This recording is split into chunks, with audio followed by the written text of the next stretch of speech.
Hello chess fans, this is Rick from Chess to Impress with a video on what happened to Garry Kasparov after winning his World Championship match in 1995 in New York in the World Trade Center against Viswanathan Anand. It is also number 5 in the series The Bishop Rules. We see a wonderful bishop move in this game. Kasparov had comfortably beaten Anand by 3 points in a World Championship match. It was going to be the last World Championship match that he won. And then he was contracted to play in the PCA Super Classic tournament in Horgen in Switzerland. The PCA is the Professional Chess Association, which Kasparov and Nigel Short founded in 1993 because they were unhappy with how the World Chess Organization FIDE organized the World Championship. So he had to play in his own event, but it was only days after finishing the match with Anand, and obviously Kasparov was very tired. Kasparov only won 1 game in the PCA event in Switzerland and finished in 5th place of 11 contenders, 2 points behind winners Vasily Ivanchuk and Vladimir Kramnik. Kasparov scored 5 points out of 10 games. Let's see what happened in round 8 of that event. It was the 29th of October 1995 and Kasparov was white against the old warrior Viktor Korchnoi, who was 64 years old at the time. The rating that Kasparov had when the game was played was 27.95 and Korchnoi had 26.35. Kasparov opened with the knight, knight f3, knight f6 from Korchnoi, c4, e6, knight c3, d5, d4 and c6. We are in the semi-Slav. Bishop g5 is one of the variations, and Korchnoi kicked that bishop and it went to h4. D takes c4, which we call the anti-Moscow gambit. White is sacrificing a pawn, the c4 pawn. But as compensation he has a very nice pawn center. He played e4. Bishop b4 is a very rare move, pinning knight c3 so that the pawn on e4 is attacked by the knight on f6, but not yet because the knight is pinned because of the bishop versus the queen. But much more common is g5 in this position instead of bishop b4. Bishop back and then b5, bishop e2 and bishop b7. And this is a very common theoretical position. Thousands of games have been played in this line. But not very many games have been played in this line, the line with bishop b4 that Korchnoi played. Kasparov took the pawn back, but Korchnoi is going to win another pawn. Bishop takes c3 check. B takes c3 and queen a5, and now both the c3 pawn and the e4 pawn are hanging. The knight is no longer pinned. Korchnoi was known as a pawn grabber, and that's what we see in this game. Castling from Kasparov. Korchnoi grabs this pawn. Knight e5 and knight d7. Korchnoi was a pawn grabber, that was his reputation, but taking on c3 was too much even for him. Black will be seriously behind in development after queen takes c3, and queen g4 is then the strongest move, which is also the strongest move if black takes with the knight on c3. Black is 2 pawns up, but this is too much. He's too much behind in development, and that's why Korchnoi played knight d7 in this position, developing the knight. Queen g4 came anyway, with a double attack on the knight and the pawn. Korchnoi played g5, counter-attacking Kasparov's bishop. Kasparov took on e4, took the piece. And now don't take on h4 straight away, because then there is knight takes f7. Very nice shot. Korchnoi had seen that.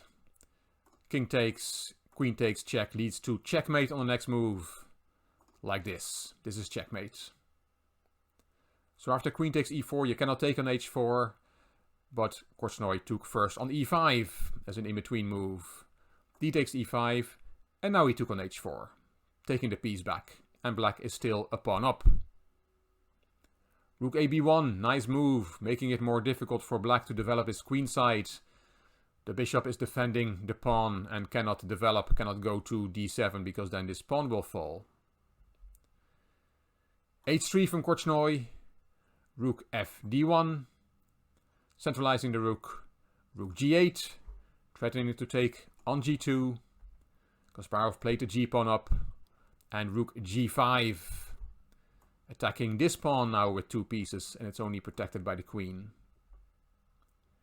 That's why Kasparov played f4, protecting the pawn, hitting the rook. Rook went back, and bishop f1. Nice move, switching the point of attack of the bishop. The bishop will go to h3 and will attack black's position from there.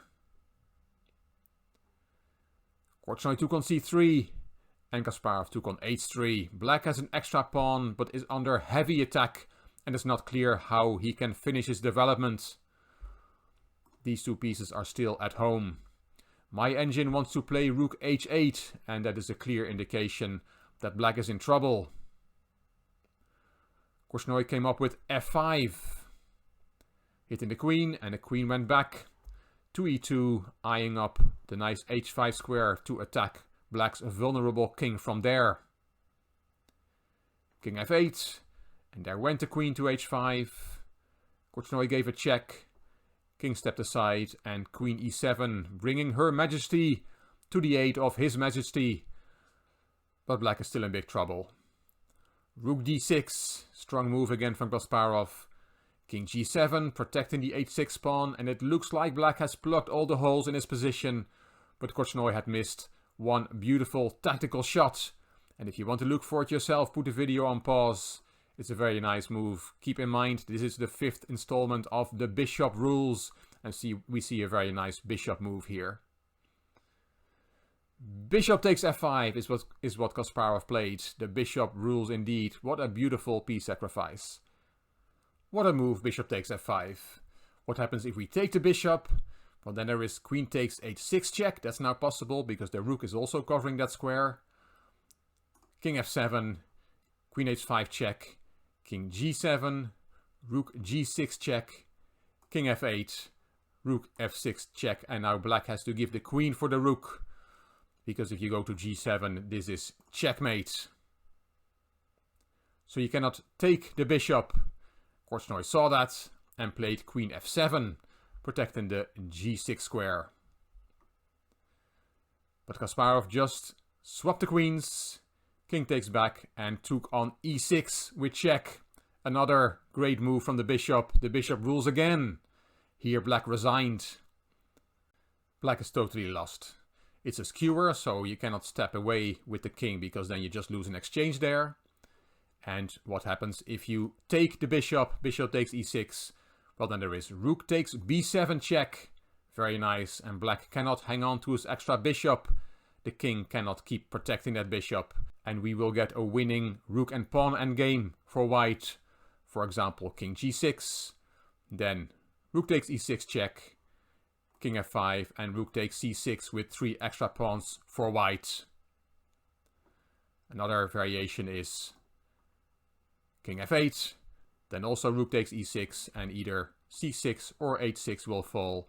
And again, white will end up with 3 extra pawns in this rook endgame. Nice win for Kasparov, but as said, he had to wait till round 8 to chalk up his first win in this tournament, this PCA event in Horgen in Switzerland. He must have been exhausted after his match with Viswanathan Anand, where he successfully defended his world title. And you can still vote for the second move of black, which are the Chess to Impress viewers in this game against myself. It's almost as important as Kasparov Korchnoi. I played d4, you answered knight f6, and I played c4 on my second move, so put your second move in the comments of this video. And on Sunday, in the next installment of the viewers game video, I will show you which second move the viewers made, and I'll make my third move. And at the end of the game, I will raffle a book amongst the viewers who have taken part in this game. I hope you enjoyed this video. If you did, please give it a thumbs up, please subscribe to the Chess to Impress channel, and please leave a comment. I will read them all and I will reply to them all. If you liked the video, it would be great if you could share it on social media by clicking the share button on YouTube. You can find me on Instagram, on Twitter and on Facebook. Every Tuesday I post a video in this Pieces Rule series. Next Tuesday it will be the turn of the knight. The knight will rule in the game that I will show you then. This is Rick for Chess to Impress. Thank you for watching.